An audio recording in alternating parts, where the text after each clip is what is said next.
Happy Sabbath, everyone. To begin, I recently attended an international conference in the last couple months in Boston, where I was intrigued by one of the keynote speakers, and the speaker was Rene Carriol.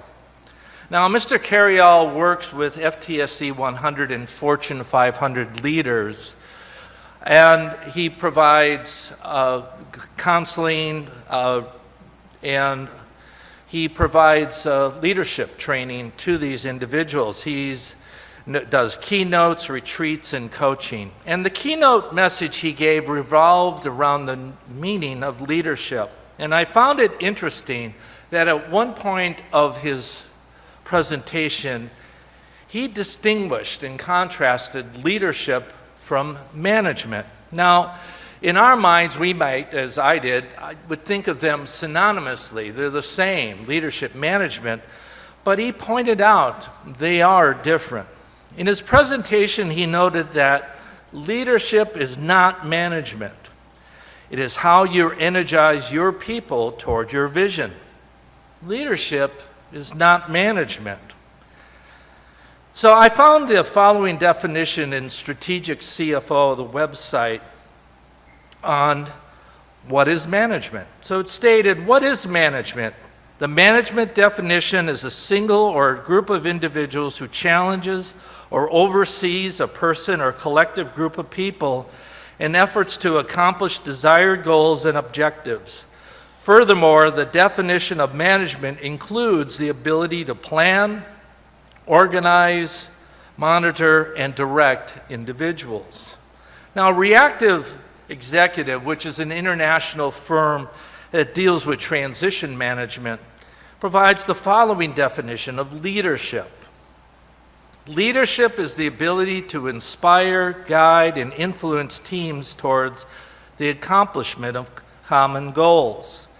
The concept goes well beyond the simple hierarchical authority and is based on interpersonal skills, values, and a commitment to collective success.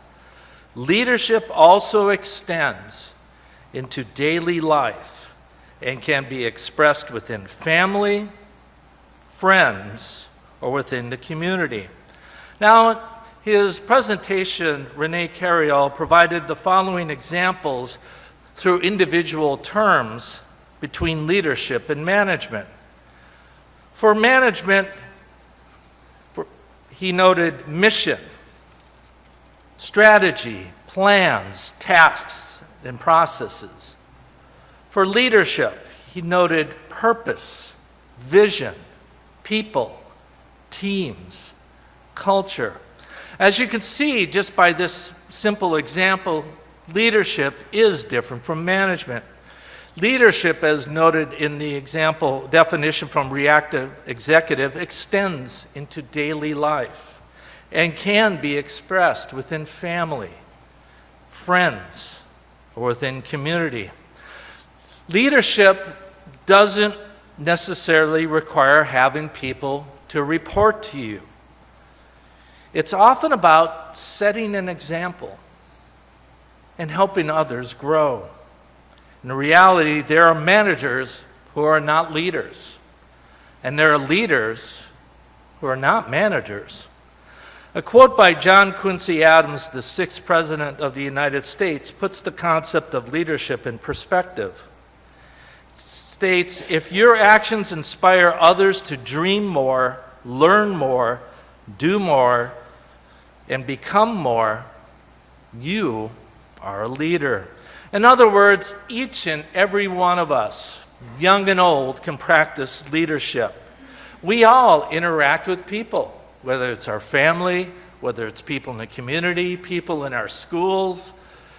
We all interact with people, co-workers, neighbors, church members. For my message today, I would like to focus on leadership as presented in the Bible. Does our calling involve leadership? As a member of God's family, are we, every one of us, young or old, called to be a leader? I would propose that in our journey in the way, it is intricately involved with the idea of leadership, not just about management or positions of authority. God's leadership is entwined with our faith, guiding us to lead with integrity, humility, and vision.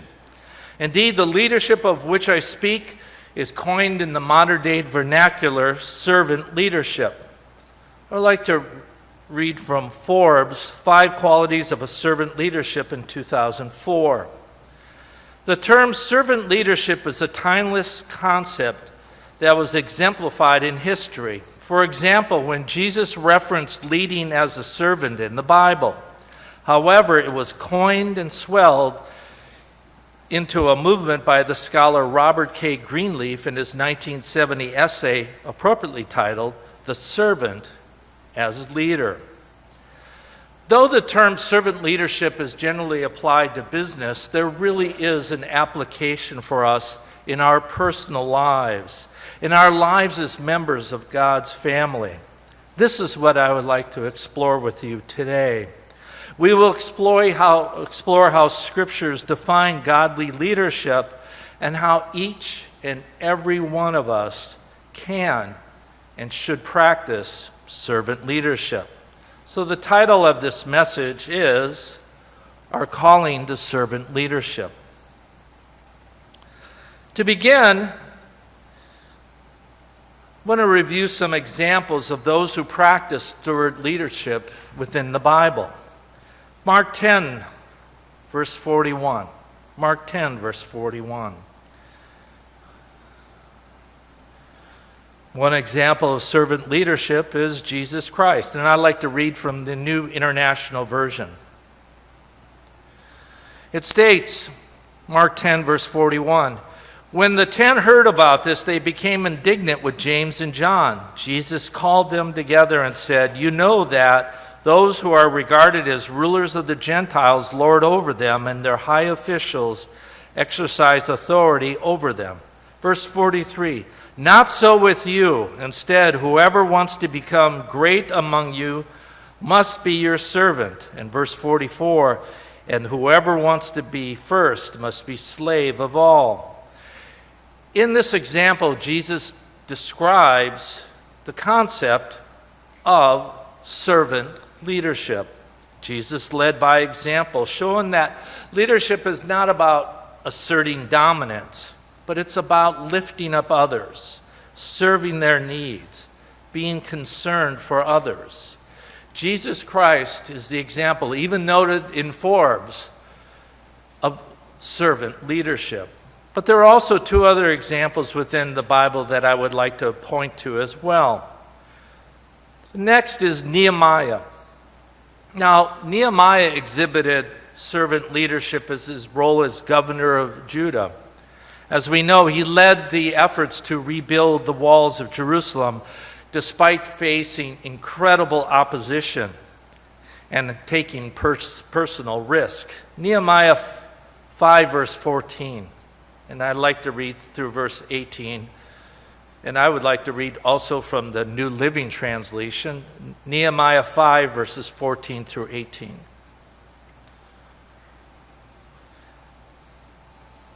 And it begins, "For the entire 12 years that I was governor of Judah, from the 20th year to the 32nd year of the reign of King Artaxerxes, neither I or my officials drew on our official food allowance.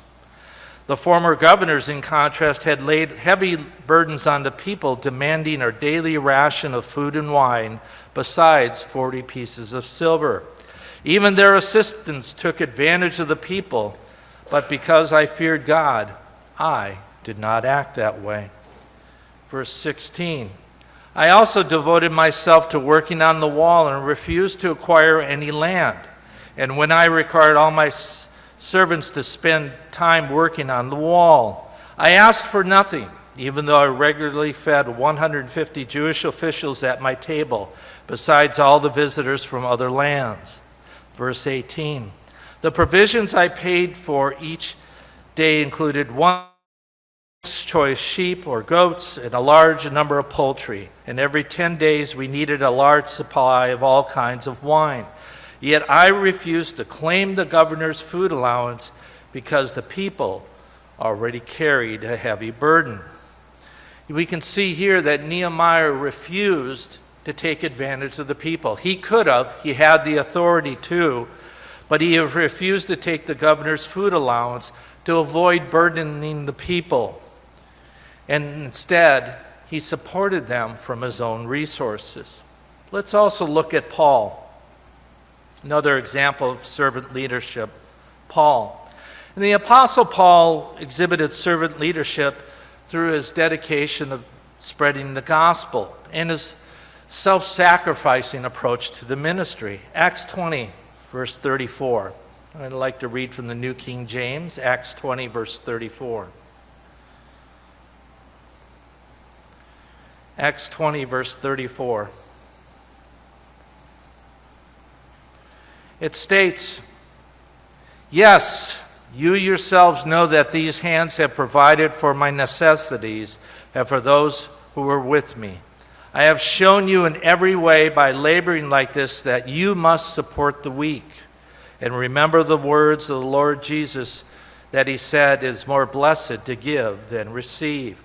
In these verses, Paul's showing and speaks about his own example of working to support himself and his companions, encouraging others to work hard and help the weak. That is servant leadership. Servant leadership is effectively a leadership philosophy that focuses on the serving of others instead of seeking power or control. For the remainder of this message, I would like to explore 5 characteristics of a servant leader and then review these in light of Scripture. So what's the first biblical characteristic of a servant leader? Servant leaders are selfless. Servant leaders are selfless. The servant leader is servant first. It begins with a natural feeling that one wants to serve first, by Robert Greenleaf. Servant leaders effectively put the needs of others before their own. The servant leader is motivated by selflessness, not by self. A selfless person acts on the focus of serving others and serving their best interest, sometimes even at a cost of personal sacrifice. They are caring. They display kindness and concern for others. A truly selfless person cares for the people they serve. Philippians 2, verses 3 to 4. Philippians 2, verses 3 to 4.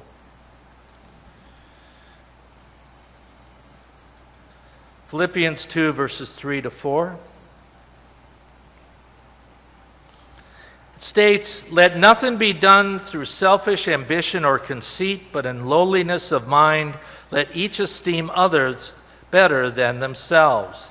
Let each of you look out not only for his own interests, but the interests of others."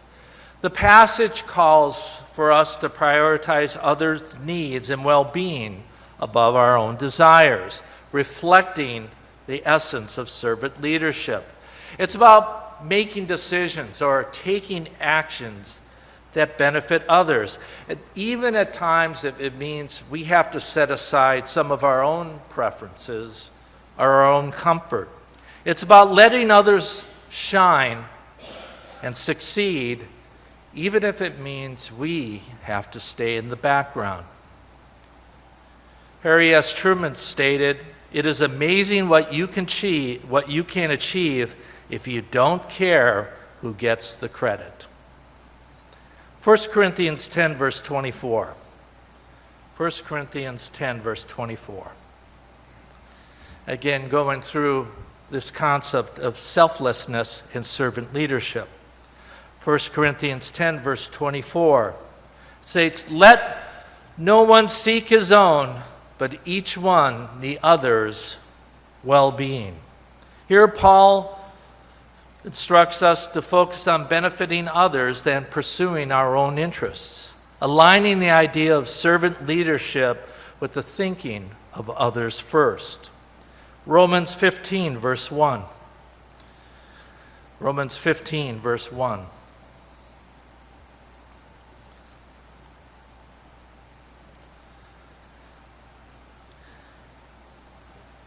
And we'll read through verse 2. It states, "We then who are strong ought to bear the scruples of the weak and not to please ourselves.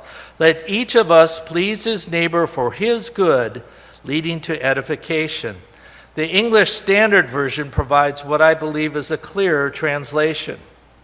We who are strong have an obligation to bear with the failings of the weak, not to please ourselves.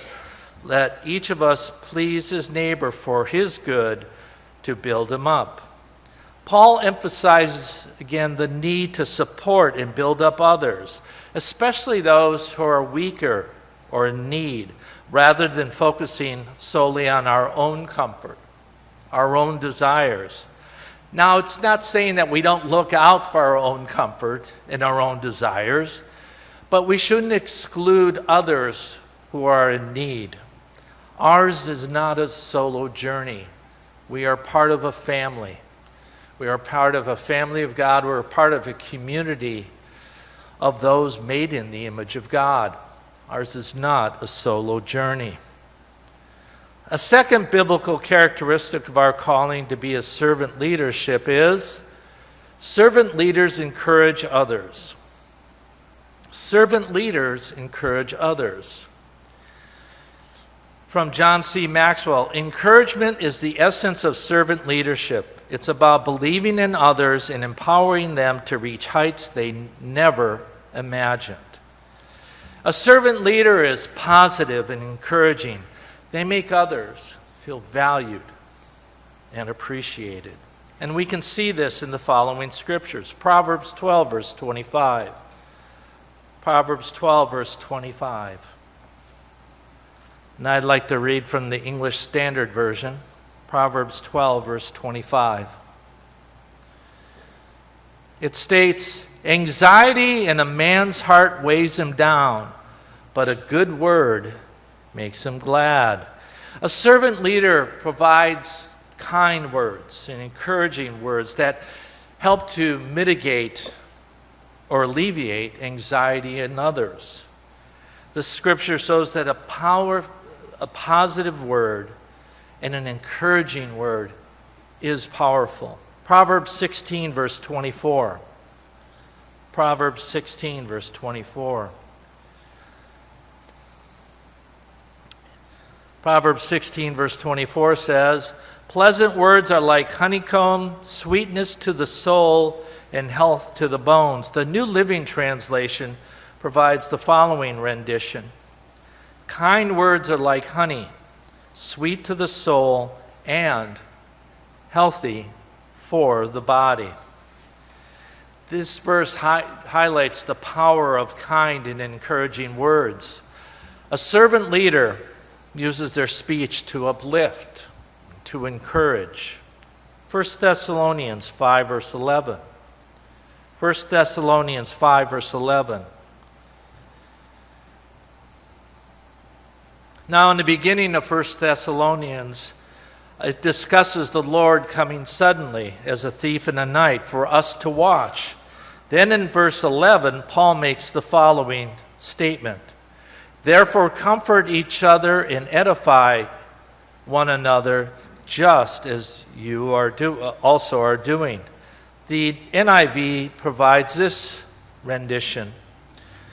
"Therefore encourage one another and build each other up, just as fast as you are doing." Encouragement, building each other up are key ways servant leaders add to value, fostering growth and support in the community. Being kind in actions and speech are important in uncertain times.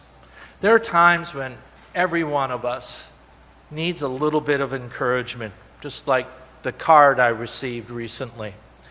A small gesture, a note, a kind word may just take a little small bit of effort, but the impact can remain for a while.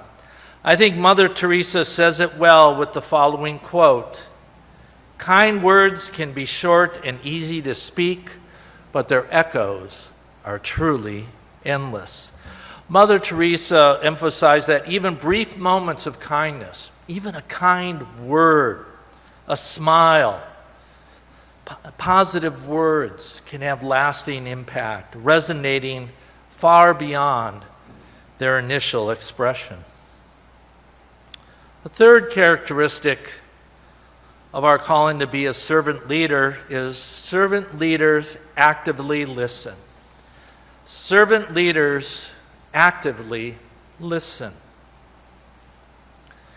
A quote here states, "Great leaders are willing to sacrifice their own personal interests to meet the needs of the people they serve. They listen deeply and act on what they hear." Servant leaders allow others to share their thoughts and opinions. And when they do, they give them their full attention without interrupting or without immediately offering solutions. Active listening is trying to understand not only what the person is saying, but the intention and the message behind it. Active listening shows respect and helps build stronger, more trusting relationships. Proverbs 18, verse 13. Proverbs 18, verse 13.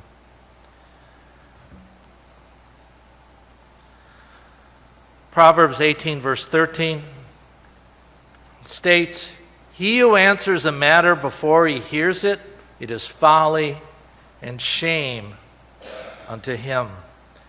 This passage highlights the importance of listening before responding, suggesting that hasty replies without listening can lead to foolishness. How many times were we caught up in a conversation and we're so focused on what we want to say next that we don't even hear what the person is saying? Proverbs 20, verse 5. Proverbs 20, verse 5.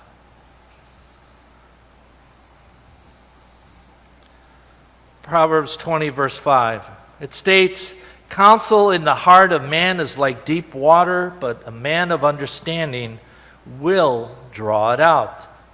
The English Standard Version renders this verse as following: "The purpose in a man's heart is like deep water, but a man of understanding will draw it out." A servant leader is a good listener. A good listener draws out those deeper thoughts. What's really happening? What's really bothering you? What really is concerning you? It brings out those deeper thoughts and needs of others, showing insight and understanding, showing compassion, showing patience in communication. Galatians 6, verse 2. Galatians 6, verse 2. Galatians 6, verse 2. It states, "Bear one another's burdens and so fulfill the law of Christ." The NIV states it, "Carry each other's burdens, and in this way you will fulfill the law of Christ." The term burden here refers to any significant difficulty or struggle or weight that someone carries. This could include physical, emotional, spiritual challenges. Carrying each other's burdens involves showing empathy and providing practical support. It means actively listening, offering encouragement, and helping to lessen the load that someone is carrying.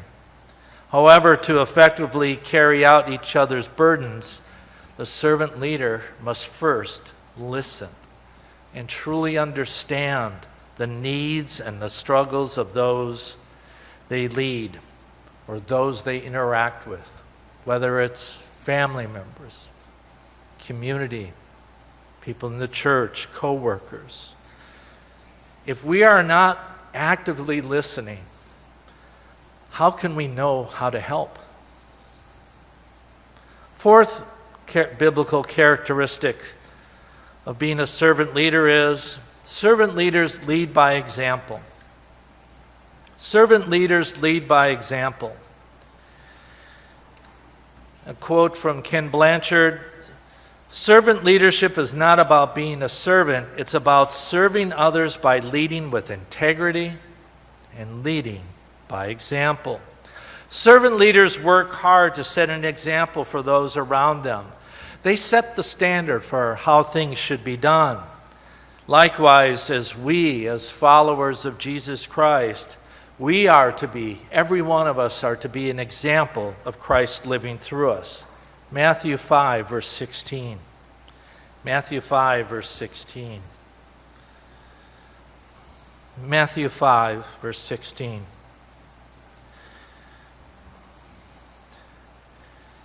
It states in Matthew 5, verse 16, "Let your lights shine before men that they see your good works and glorify your Father in heaven."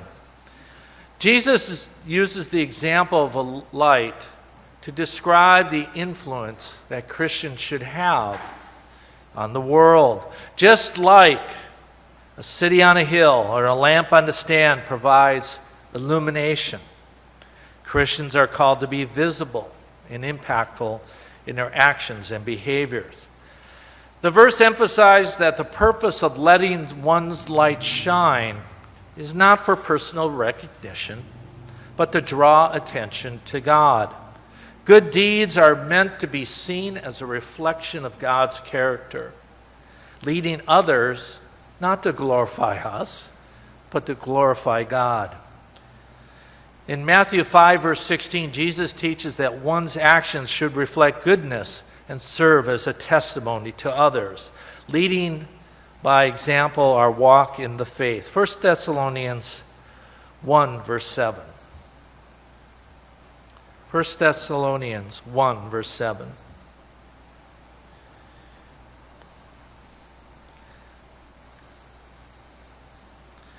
And it states in 1 Thessalonians 1, verse 7, "So that you became examples to all Macedonia and Achaia who believe. For from you the word of the Lord has sounded forth not only in Macedonia and Achaia, but also in every place. Your faith towards God has gone out so that we do not need to say anything." Paul commends the Thessalonian church by becoming a model of faith to others, demonstrating the impact of leading by example. Philippians 2, verse 14. Philippians 2, verse 14.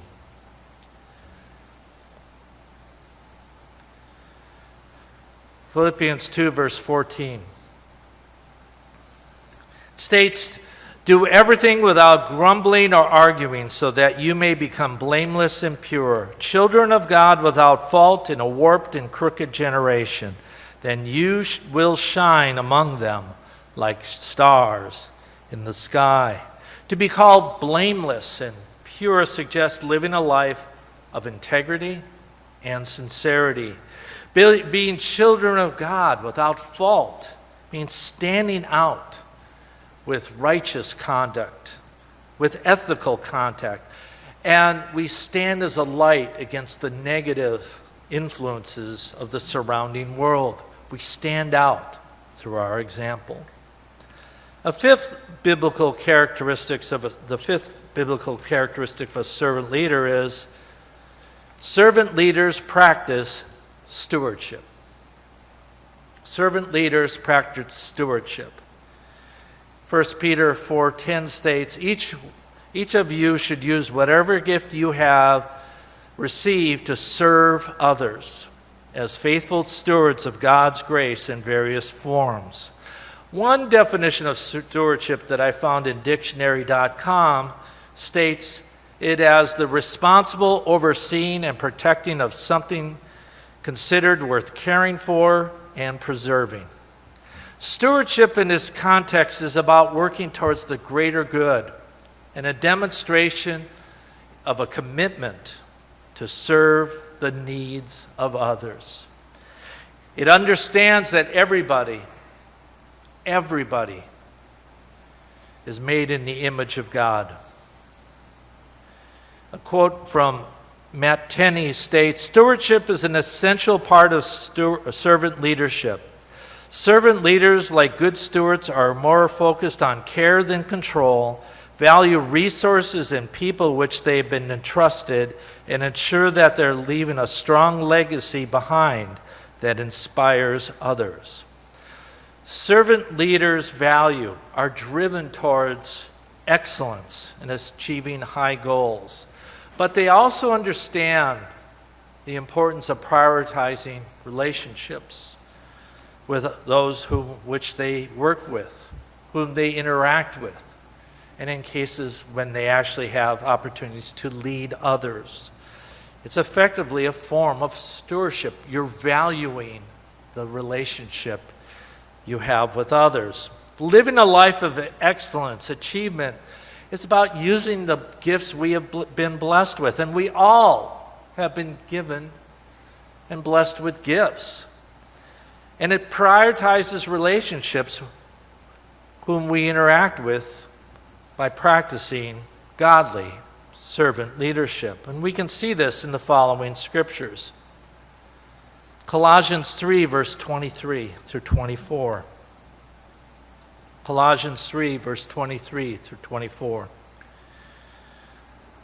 And it states, "And whatever you do, do it heartily as to the Lord and not to men, knowing that the Lord you will receive the reward of the inheritance, for you serve the Lord Christ." The Berean Study Bible, no, it went too fast. Okay, well, now I'm going to find it. Sorry. Berean Study Bible states, "Whatever you do, work with it with your whole being for the Lord and not for men." Paul encourages believers to work with their whole being for striving for excellence in all they do, as if they are serving Jesus Christ. Do we think about that? Do when we help somebody, do we think that in a way we are serving Jesus Christ? And we give it that standard that we do if we served the Lord. This aligns with achieving high standards and using one's gifts that we have been blessed with. In line with this, please turn to Philippians 4, verse 8. Philippians 4, verse 8.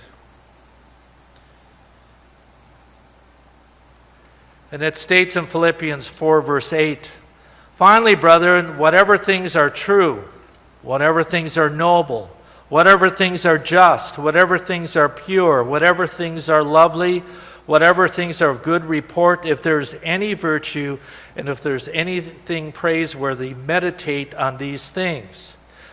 The International Standard Version uses the last part of this, verse 8, as, "If there's anything of excellence and there's anything praiseworthy, keep thinking about these things." Paul instructs believers to focus on whatever excellent is part of their thoughts, as part of their life. And it reflects the importance of pursuing excellence in what we do. Excellence does not mean expensive. I believe at times we can confuse those two words. Excellence is about the quality and effectiveness of something, while expensive is just about the cost. In line with seeking value or excellence in results, a servant leader also seeks it in relationship. Hebrews 10, verse 24 to 25. Hebrews 10, verse 24 to 25. It states, "And let us consider one another to stir up love and good works, not forsaking the assembling of ourselves together as the matter of some, but exhorting one another, so much more as you see the day approaching." Other translations for the word exhorting use encourage, promote, motivate. The writer of Hebrews encourages believers to excel in encouraging and supporting one another, showing that prioritizing relationship is a key aspect of achieving excellence in the community. In this message, we discuss management and leadership. Management is the process of planning, organizing, leading, controlling resources and activities to attain organizational goals effectively and efficiently.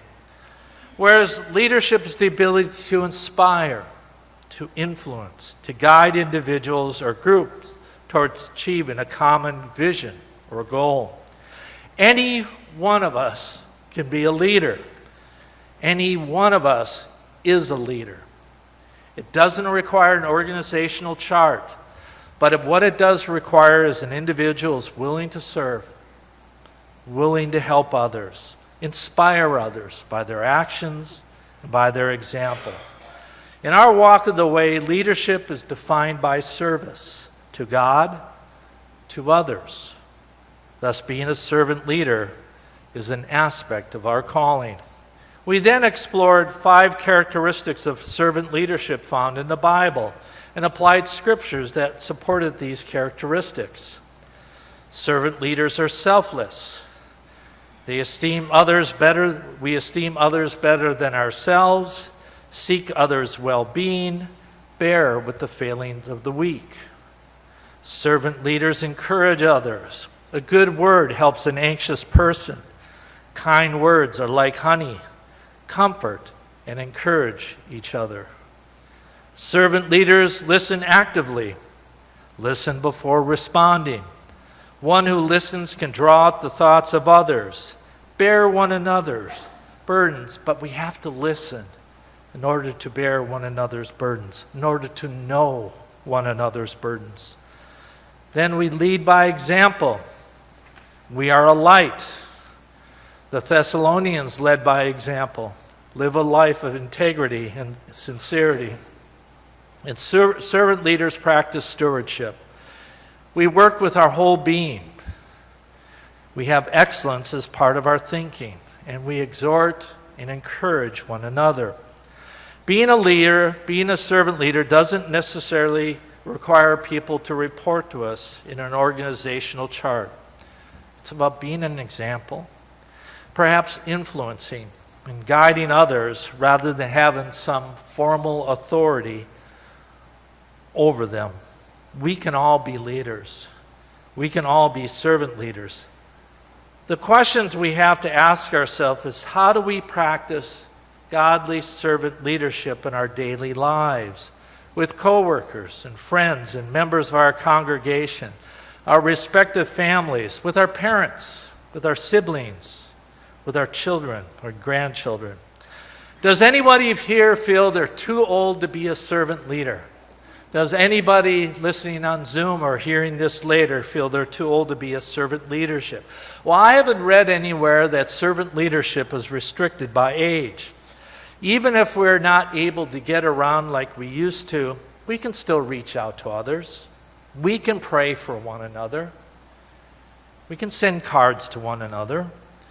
Serving others through prayer and communication is a form of servant leadership. And servant leadership is not just something for the adults. It's something the kids can do too. It's about being kind and helping others. Imagine a friend who needs some cheering up, or a brother and sister need some help in a project. Quote here is, "You don't have to be a grown-up to make a difference." Servant leadership is a characteristic of those who walk in the way, no matter how young or no matter how old we are, no matter how much we can get around or no matter how much we can't get around. Everybody can be a servant leader. It's our opportunity to serve others, sometimes silently, to reflect Jesus Christ in us. Whether it's in our homes, whether it's in our communities, whether it's in our fellow members of the body of Christ, even when we're at the Feast of Tabernacles, I believe the Feast of Tabernacles is an especially important place to practice servant leadership. If we're at a site, it's up to us to look out for those who are alone, or calling somebody who may not be able to make it to the feasts themselves to see how they're doing. It's being a light when we're in the community where the feast is located, and allow the light to shine for those who don't walk in the way, who wonder what makes them different, and the glory goes to God. Let's remember that ours is a calling of service. Service to God, service to others in this life. And in the future, when Jesus Christ returns to this earth, for which his holidays remind us, it's also a time of service. Turn to Revelation 5, verse 9. Revelation 5, verse 9. And I like to read from the English Standard Version. And they sang a new song, saying, "Worthy are you to take the scrolls and open its seals, for you were slain, and by your blood you ransomed people for God, for every tribe and language and people and nation. And when you have made them a kingdom and priests to our God, they shall reign upon this earth." A kingdom of priests. It's a calling to servant leadership. That is what Jesus Christ coming back to this earth is about. It's about restoring this earth. It's about living God's way of life. It's about hope. It's about servant leadership. And we can practice that now, at this time. Let us all consider how we walk, act, and think as servant leadership in our daily lives.